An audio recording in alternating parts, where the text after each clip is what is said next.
जितने सवर्ण भाजपा नेता हैं कि आप नामर्द हैं, चूड़ियां पहन लीजिए। सवर्ण आदमी रणवीर सेना चूड़ी भेंट करे। ब्राह्मण बनिया देश छोड़ो, तिलक तराजू और तलवार, यह नारे जो है क्या यह जातिगत नहीं है? सवर्णों को आए दिन गाली दिया जाता है। इस पे अभी तक सरकार ने कौन सा कानून बनाया? यदि सरकारें किसी भी व्यक्ति की जातिगत आधार पर शोषण को नहीं रोक पा रही हैं तो यह उनके कानून की कमियां हैं या उनके प्रशासन की क्षमता कमजोर है कि सवर्ण की बच्चियां किस माहौल में शिक्षा प्राप्त करेंगी। एक डर का माहौल तो नहीं उनके ऊपर आ जाएगा? कल के लिए उनके साथ छेड़खानी बढ़ जाएगी। यूजीसी के विरोध में सवर्ण आर्मी भारत एवं रणवीर सेना के संयुक्त तत्वाधान में आजमगढ़ की सड़कों पर उतरे सवर्णों ने बड़ी संख्या में जिला मुख्यालय पहुंचकर विरोध प्रदर्शन किया, जिसके बाद राष्ट्रपति को संबोधित ज्ञापन जिला प्रशासन को सौंपकर यूजीसी के नए काले कानून को वापस लेने की मांग की गई। उनका कहना है कि जातिगत, धार्मिक, रंग भेद, नस्लीय, लिंग आधारित, दिव्यांगता आधारित भेदभाव किसी के साथ भी हो सकता है। इसलिए कानून सिर्फ SC, ST, OBC के लिए ही न बनकर भारत के प्रत्येक नागरिक के लिए समान हो। यदि किसी के द्वारा की गई शिकायत झूठी पाई जाती है तो ऐसे मामलों में झूठी शिकायत करने वालों के विरुद्ध जुर्माना लगाया जाए ताकि कानून का दुरुपयोग रोका जा सके। साथ ही यह भी मांग की गई कि भविष्य में किसी भी प्रकार के कानून का निर्माण जाति के आधार पर न किया जाए, बल्कि सभी नागरिकों के लिए समान और न्याय संगत व्यवस्था सुनिश्चित की जाए। हम लोग जो है यूजीसी में जो नया ड्राफ्ट तैयार हुआ है उस ड्राफ्ट में 15% सवर्णों को पूरी तरह से अपराधी घोषित कर दिया है। जो एक विशेष वर्ग को टारगेट किया गया है। संविधान की धारा अनुच्छेद 14 जो है वह कहता है कि भारत में किसी भी राज्य के निवासी को किसी जाति, धर्म, लिंग के आधार पर भेदभाव नहीं किया जा सकता है, जो इसका सरासर उल्लंघन है।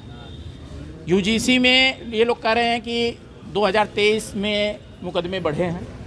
जो मुकदमे बढ़े हैं उनकी संख्या प्रतिशत यदि आप निकालेंगे तो 0.04%, जो कि एक तरीके से 1% भी नहीं होता है, 0% भी नहीं होता है। उसके ऊपर यदि आप कानून लेके आ रहे हैं, जबकि 68% शिकायतें पूरी तरह से फर्जी पाई गई।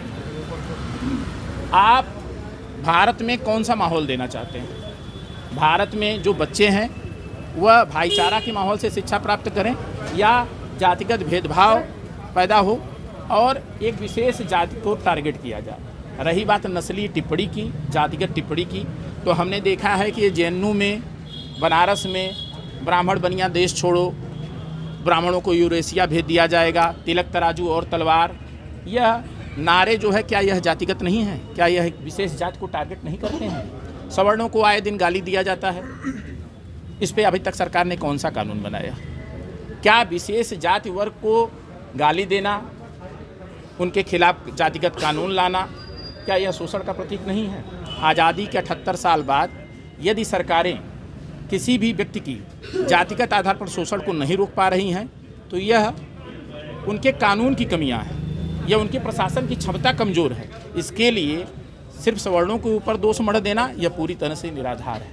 हमारी बच्चियां कहते हैं बेटी बढ़ाओ, पढ़ाओ, देश बढ़ाओ, बेटी बचाओ, तो बताइए कि सवर्ण की बच्चियां किस माहौल में शिक्षा प्राप्त करेंगी? एक डर का माहौल तो नहीं उनके ऊपर आ जाएगा? कल के लिए उनके साथ छेड़खानी बढ़ जाएगी।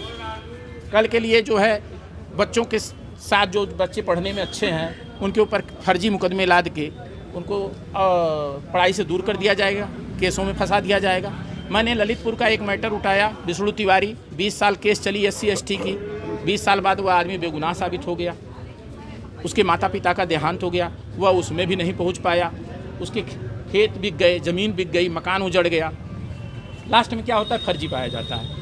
SC ST के ज़्यादातर उदाहरण 60% से ज़्यादा केसें फर्जी पाई गई हैं। और इस नियमावली में सरकार ने अगर शिकायतकर्ता की शिकायत फर्जी पाई जाती है तो उसके ऊपर कोई कार्रवाई नहीं है।